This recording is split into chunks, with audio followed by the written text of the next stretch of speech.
Board exam हो, CUT exam हो या कोई भी एग्जाम हो, हर एक स्टूडेंट अपने एग्जाम में अच्छा स्कोर करने के लिए दिन रात मेहनत करता है।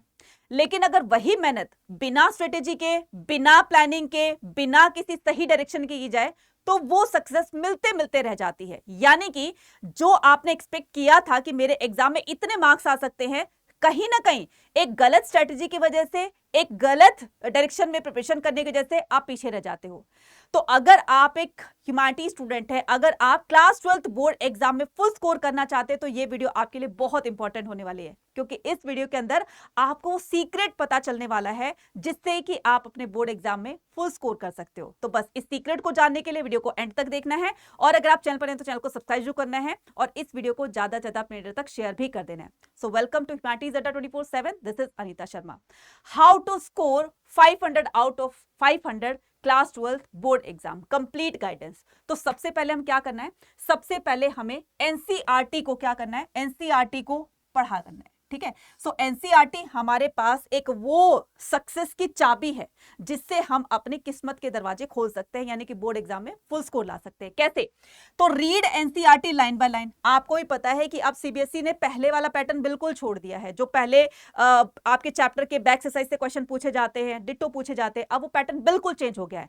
कहीं से भी किसी भी लाइन से क्वेश्चन बनाकर आपसे पूछ लिया जाएगा, और वहां पर वो बच्चे फंसेंगे, कंफ्यूज होंगे जिसने लाइन बाय लाइन चैप्टर को नहीं पढ़ा। तो सबसे पहले आपने क्या काम करना है, एनसीईआरटी को लाइन बाय लाइन पढ़ना है। ठीक है, because most of board questions come from directly from it. ठीक है, उसके बाद में हाईलाइट द इंपॉर्टेंट पॉइंट। तो जब भी आप चैप्टर को रीड कर रहे हो तो उसमें जो भी आपको इंपॉर्टेंट पॉइंट्स लगते हैं उनको आप हाईलाइट कर लीजिए। ठीक है, मेक द शॉर्ट नोट्स। बहुत सारे बच्चे गलती करते हैं कि चैप्टर खत्म होने के बाद हम नोट्स बनाएंगे। भाई ये गलती मत करना, क्योंकि कुछ ऐसी चीजें होती है, कुछ ऐसी बातें होती है, पॉइंट्स होती है जो जब आप टॉपिक को स्टडी कर रहे होते हैं तब आपके दिमाग में वो आता है, और जब आपने पूरा चैप्टर रीड कर लिया तो कहीं ना कहीं वो कुछ पॉइंट आपको याद रहेंगे, कुछ भूल जाओगे।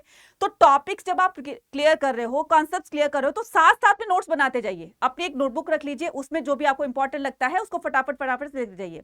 गंदी संदी हैंडराइटिंग में जैसे लिखो वैसे लिख लो, क्योंकि कहीं म्यूजियम में तो लगाने नहीं है। ठीक है, तो साथ साथ में आप उसको लिखते जाइए। ठीक है, तो make the short notes and revise the regularly, और फिर आपको उसको रिवाइज करना है। ठीक है, रेगुलर रिवाइज करना है। आपने सुबह से शाम तक पढ़ाई करी, जो भी नोट्स बनाए, रात को सोने से पहले एक बार छोटी सी उसकी क्विक रिवीजन आप कर लीजिए। ठीक है, उसके बाद में step specially important for the history, political science, geography and economics. तो ये जो आपका, ये जो मैंने आपके 3 पॉइंट्स बताए ना, ये इन सब्जेक्ट के लिए बहुत इंपॉर्टेंट होने वाले हैं। फिर उसके बाद हम बात करते हैं प्रैक्टिस आंसर राइटिंग। बहुत सारे बच्चे गलती करते हैं, सिर्फ और सिर्फ लर्निंग पर ध्यान देते हैं, राइटिंग पर बिल्कुल ध्यान नहीं देते हैं, और राइटिंग फिर ध्यान नहीं देते, तो जिसकी वजह से उनकी एग्जाम में जो आंसर लिखते टाइम में स्पीड कम रहती है, हैंडराइटिंग जो थोड़ी सी बैड होती है, मतलब थोड़ी सी गंदी गंदी सी हैंडराइटिंग होती है, साथ में स्पेलिंग्स बहुत ज्यादा मिस्टेक्स होती हैं।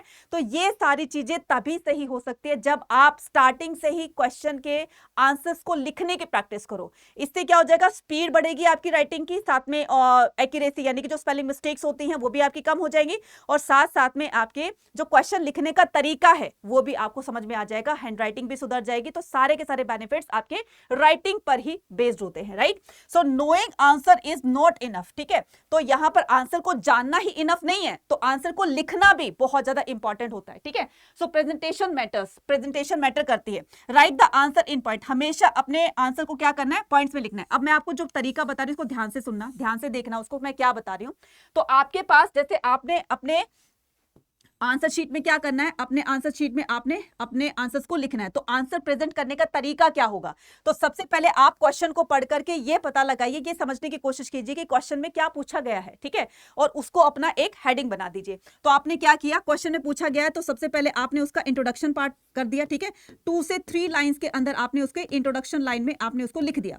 फिर उसके बाद में आपने क्या करना है, उसके बाद में आपने बॉडी करनी है। तो बॉडी जब आप लिखते हो ना, यानी कि पूरा कंटेंट जो आपको समझाना है एग्जामिनर को, तो उसको हमेशा पॉइंट्स में लिखिए, उसको हमेशा पॉइंट्स में लिखिए।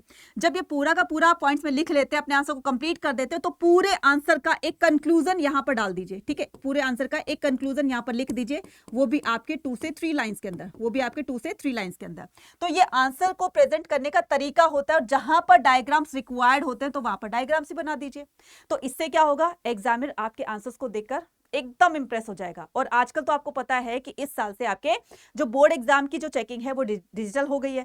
तो अगर आपने हैंडराइटिंग गंदी करी है या आपने कुछ ऐसा कटवट कर दिया है, बहुत ज्यादा आपने उसमें मिस्टेक्स कर दिए, तो कहीं ना कहीं एआई आपकी राइटिंग को समझ नहीं पाएगा और आपके मार्क्स डिडक्ट हो जाएंगे। ठीक है, इसलिए आंसर्स को राइटिंग जो है वो करना जरूर स्टार्ट कर दीजिए। ठीक है, उसके बाद में use heading and sub heading, add the maps and diagrams where needed और प्रैक्टिस प्रीवियस ईयर। ये बच्चा ये बहुत हमारे लिए काम की चीज है, क्योंकि जब हम प्रीवियस ईयर क्वेश्चन पेपर की प्रैक्टिस करते हैं तो इससे एक तो हमें ये पता चल जाता है कि कौन सा टॉपिक या कौन सा चैप्टर इंपॉर्टेंट है, किस टॉपिक से बार बार क्वेश्चन पूछे जा रहे हैं, उस क्वेश्चन का आंसर हमें कैसे देना है, कौन सी अप्रोच वहां पर लगानी है, कैसे अपने आंसर को प्रेजेंट करना है, ये सारी चीजें हमें पीवाईक्यू से पता चलती है। इसलिए पीवाईक्यूज को सॉल्व करना मत भूलना।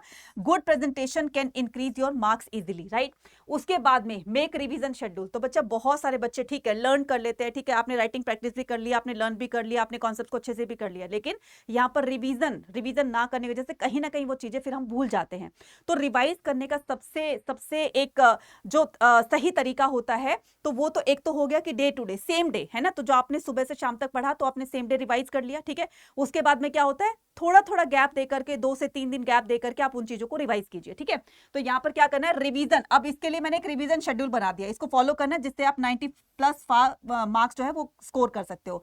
रिवाइज डेली 20 से 30 मिनट्स आपको रिवाइज करना है। मैं ये नहीं कह रही हूं कि आपने लिखना है, रिवाइज करना है जो आप बना चुके थे नोट्स के फॉर्म में जब आपने चैप्टर को स्टडी किया था। उसके बाद में revise weekly on the Sunday. तो यहां पर रिवाइज वीकली ऑन संडे, तो अगर आपको संडे को टाइम मिल रहा है, संडे तो सबकी छुट्टी होती हो, ठीक है, हॉलीडे होता है, तो वहां पर उस टाइम में क्या करना है, आपने पूरे के पूरे आपने हफ्ते में जो भी कुछ पढ़ा, वीक में जो भी कुछ पढ़ा, तो आप संडे को उसका एक रिवीजन मार लीजिए ऊपर ऊपर से। ठीक है, keep the short notes for the quick. तो आपने जो नोट्स बनाए थे उसकी एक क्विक रिवीजन करनी है, उसके बाद में आपने quick revision before the exam. ठीक है, और यहाँ पर रीड लेस रिवाइज मोर। तो यहाँ पर कम रीड करना है लेकिन रिवाइज मोर करना है। तो कहने का मतलब जो चैप्टर पढ़ा आपने, ठीक है, चैप्टर के साथ साथ में नोट्स बनाए, जब आप उसकी रिवीजन करते हो, जैसे आपका एग्जाम पास आता है, तो इससे आपको पूरा चैप्टर रीड नहीं करना होगा, क्योंकि उस चैप्टर से आपने इंपॉर्टेंट चीजें तो निकाल ली है।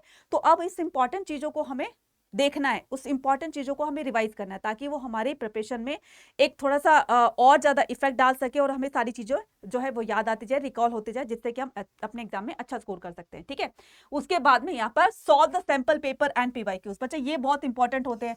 आपने भी देखा होगा कि सीबीएसई एग्जाम से पहले अपना सैंपल पेपर रिलीज करती है ना, तो ये बताने के लिए कि ऐसा क्वेश्चन पेपर आपका इस बार आने वाला है, तो उसमें आपको मार्किंग स्कीम पता चल जाती है कि कितने मार्क्स से कितने कौन कौन से क्वेश्चन आने वाले हैं। पीवाईक्यू से पता चलता है कि प्रीवियस का क्या ट्रेंड रहा है, ठीक है, प्रीवियस ईयर में क्या ट्रेंड्स रहा है। ठीक है, तो practice sample paper in exam timing. ठीक है, दीज हेल्प इन। अभी जब सैंपल पेपर आप वो प्रैक्टिस करते हो, चाहे इसमें आपका पीवाईक्यूज आ गए चाहे वो सैंपल पेपर आ गए, ये आपकी हेल्प करेंगे टाइम मैनेजमेंट में, अंडरस्टैंडिंग द क्वेश्चन पैटर्न्स, ठीक है, और इंप्रूविंग द हैंडराइटिंग स्पीड और रिड्यूसिंग द एग्जाम फियर। तो इससे आपका ये सारा का सारा जो एग्जाम फोबिया है, फियर है ना, डर है, ये सारा का सारा निकल जाएगा, क्योंकि आपके अंदर उसकी जगह कॉन्फिडेंस आ चुका होगा, क्योंकि आप पहले से उन चीजों से बिल्कुल हैबिचुअल हो चुके हैं, उस चीज के आदी हो चुके हैं, तो बिल्कुल भी आपको डर नहीं लगेगा, उल्टा आपको कॉन्फिडेंस आएगा कि हाँ, इस क्वेश्चन को मैं ऐसे सॉल्व करके आंसर दे सकता हूं। ठीक है, उसके बाद में solve at least 10 to 15 sample paper before the boards exam.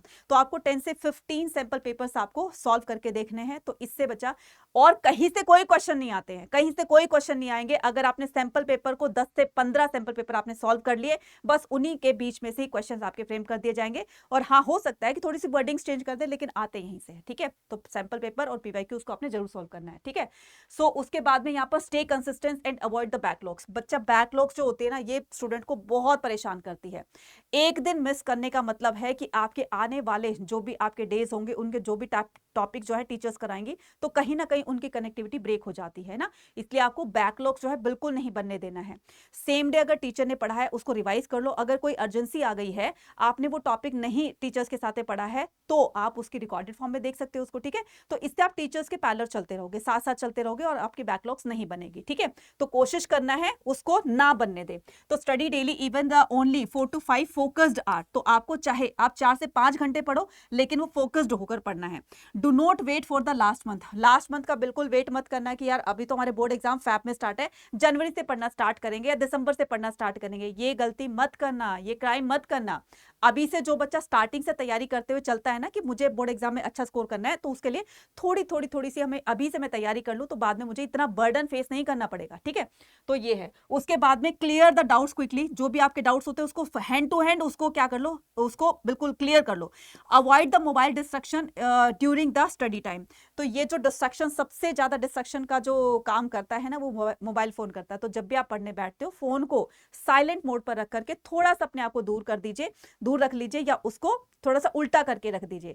तो जैसे ही कोई नोटिफिकेशन आता है तो उसकी रिंग आपको सुनाई देती होगी, तो वो रिंग जो है वो सुनाई देने पर हम डिस्ट्रैक्ट हो जाते हैं और कहीं ना कहीं वो मैसेज को पढ़ने के चक्कर में हमारा आधा घंटा 1 घंटा चला जाता है।